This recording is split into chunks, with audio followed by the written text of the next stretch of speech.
Okay, this tutorial is all about making a splash using Splash FX Trigger Zone, which is created by Deadly Fish as MC. This tutorial is an extension or a continuation of my wading through water audio footstep tutorial. I'm going to hit shift and equal. I'm going to drop in the game. I really love using that because you just drop in wherever the camera's at. So anyways, I'm going to jump into the water. And this has like the wading through water audio sounds happening. Boy, it'd be so cool. And what this Splash FX Trigger Zone will allow us to do is to have audio, splashing audio sounds, along with some visual effects of actual splashing water. So, with that said, it's on community content, Splash FX Trigger Zone, and the way I find it is this is simply type in splash in the search, because this will be the fastest way to find it, and then you look for it right here and you can import it. Now I've already imported it, so it is in my imported content underneath my core content, and I'm going to click on it and let's get to work. So I'm just going to drag it in.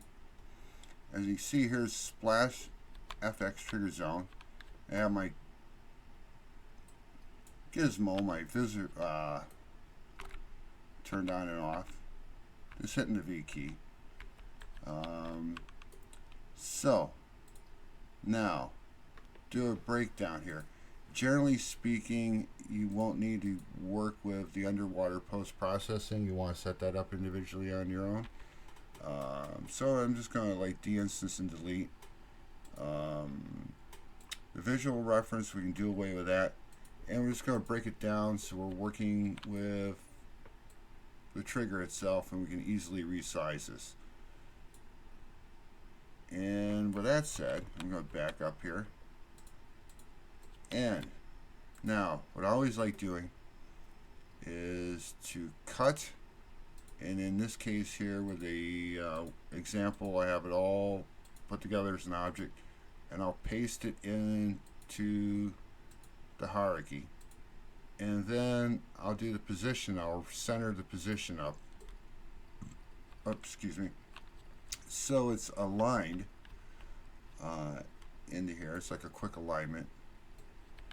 Now, and the trigger, it's in red. Don't worry about that right away, because as soon as we hit play, it's going to fix that. So now I'm starting to resize the trigger to match up with the water. And what we want to do is make sure that the trigger covers any place anybody's going to enter the water in.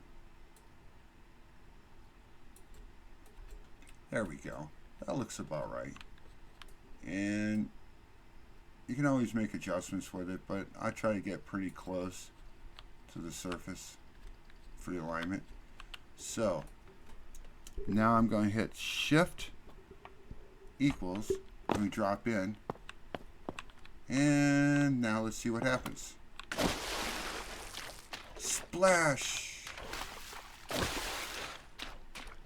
So this is a really useful tool or utility that Deadly Fishes came up with, and I've used it very frequently in a lot of projects, and I really wanted to show off how to quickly use it.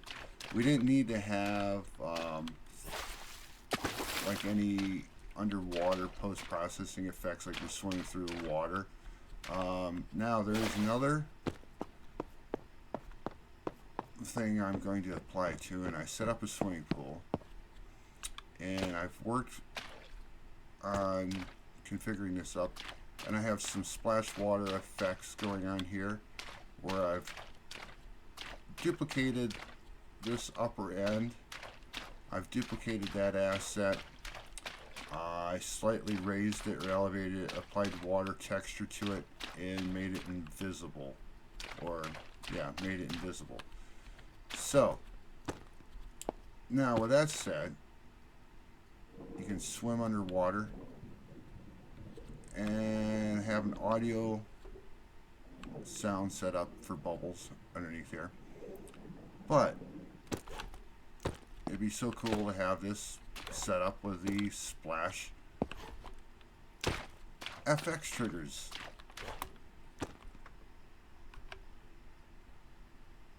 So again, what I'm going to do is drag and drop this in.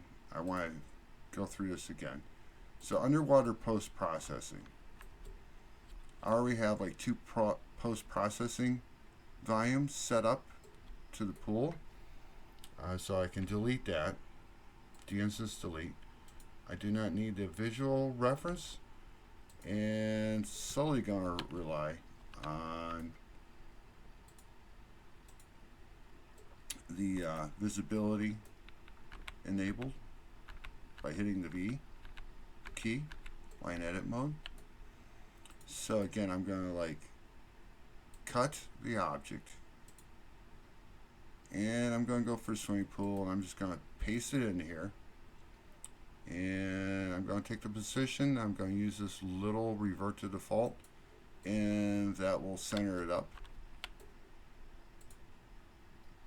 And again, don't worry that the trigger is showing in red.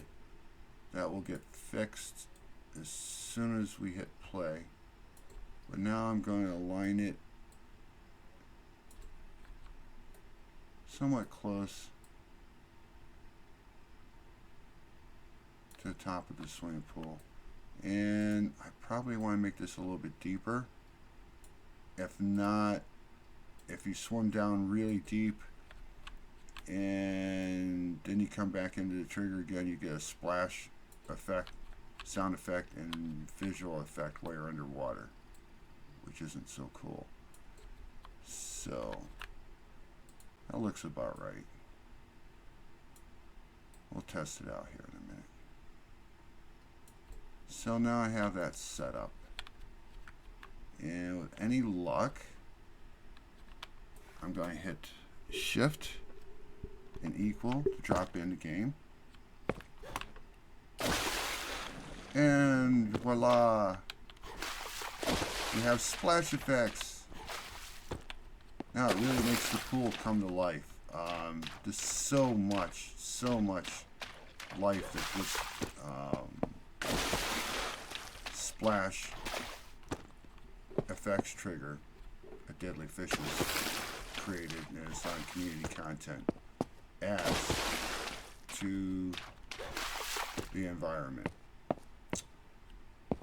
So now with that said, I'm just going to cover basically why I have two post-processing volumes set up. One is set to swimmable and the other is not. So, and I'm just going to briefly touch on this. And I guess, so you create water physics volume. Whenever that's checked, that means it's going to be a swimmable volume. And by having, if you disable that, then it's not a water physics volume, which you can't swim in, which is what this other one is. And there's a whole bunch of settings in here. The important thing is like audio.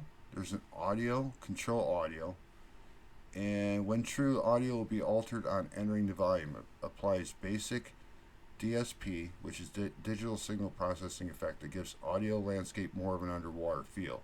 So whenever you're working underwater post-processing and you enable the control audio, that adds a little bit extra digital signal processing to it to give it that underwater sound to any audio emitters that you have down below. In this case, I do have an audio emitter wedged in here for the ambient underwater bubbles. And I positioned it kind of close to where the actual VFX, the bubble VFX, is at. And so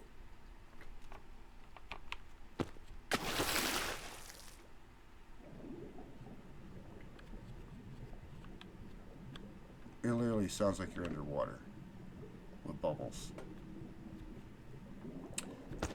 So that's it for this tutorial. Again, this is Deadly Fish's Splash VFX Trigger Zone.